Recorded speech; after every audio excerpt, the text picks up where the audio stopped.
Thank you, Mayor Bowser. I am Chief of Police Robert Conti of the Metropolitan Police Department. My remarks are an update to the press briefing from earlier this afternoon regarding today's shocking and shameful behavior at the Capitol.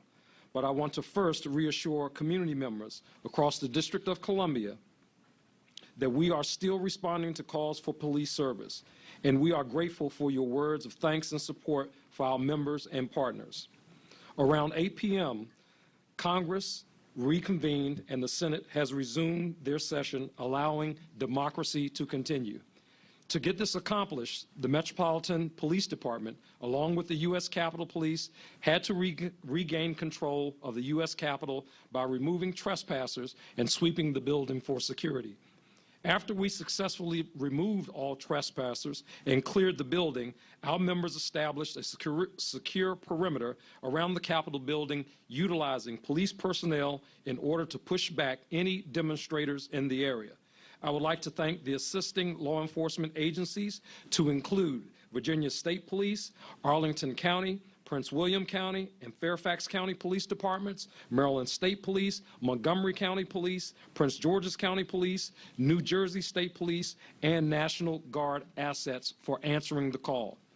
Shortly past 7:15 p.m., police personnel from local jurisdictions began assisting MPD in securing the perimeter around the Capitol building.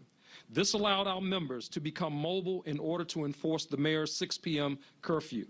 Our goal with this curfew, which has been the same with previous curfews, is to obtain voluntary compliance from individuals. We verbalized warnings of the curfew, and anyone refused to leave, officers began to initiate arrests.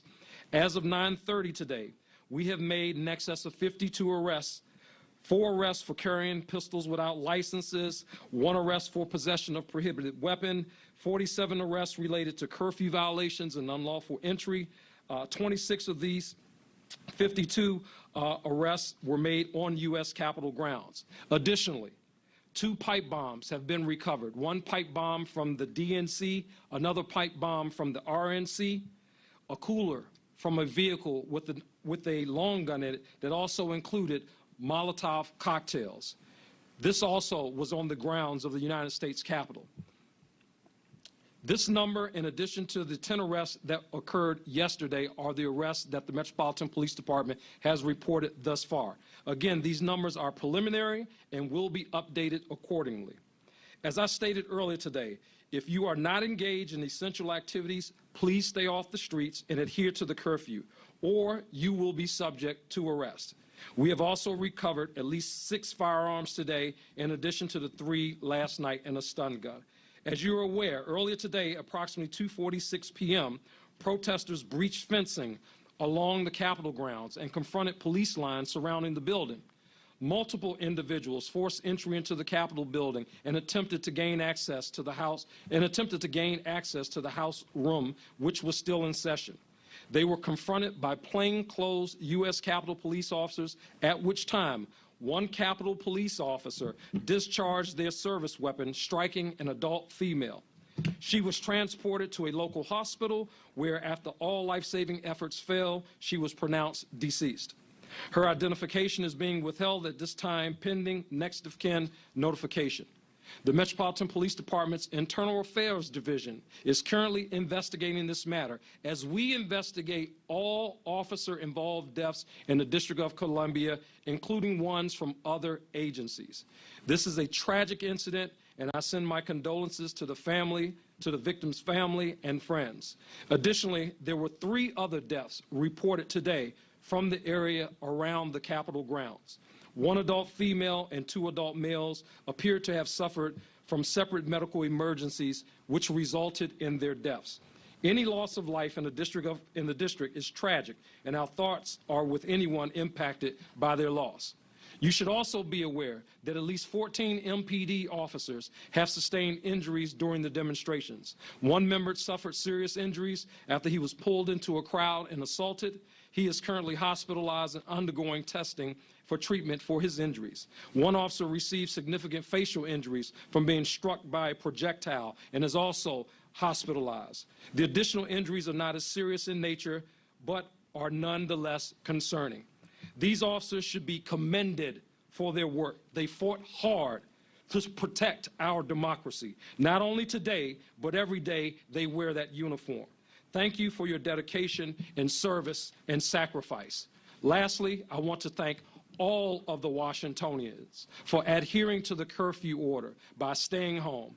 I would like to now turn it back over to our mayor for any questions. Okay. We'll take questions. Yes, Clarence. Describe any previous coordination that happened or any requests that the U.S. Capitol Police might have made to MPD or to the city prior to the breach, or did this come after the breach, after things completely got out of hand? Sure. I'm going to ask the Chief, Clarence. Clarence's question was to describe coordination with the United States Capitol Police, and I'm going to ask the Chief to talk about MPD's coordination efforts, not only with the United States Capitol Police, but with the federal partners that we work with routinely on First Amendment activity. Thank you, Mayor. Yes. So there were several planning meetings between the United States Capitol Police and the regional law enforcement partners leading up to the events of today. The call for assistance from the Metropolitan Police Department to the United States Capitol, that call came in sometime after 12, maybe a little bit before 1 a.m. 1 p.m. I'm sorry. That call was put into Metropolitan Police Department that there was significant activity at the United States Capitol, that people were trying to breach the fence, and of course we immediately deployed platoons to assist the United States Capitol Police. We deployed MPD platoons to do that. Chief, can you characterize it all? Are you happy with kind of the coordination prior to? Do you feel like you wanted to have more units, on scene ahead of time, or can you just characterize that at all?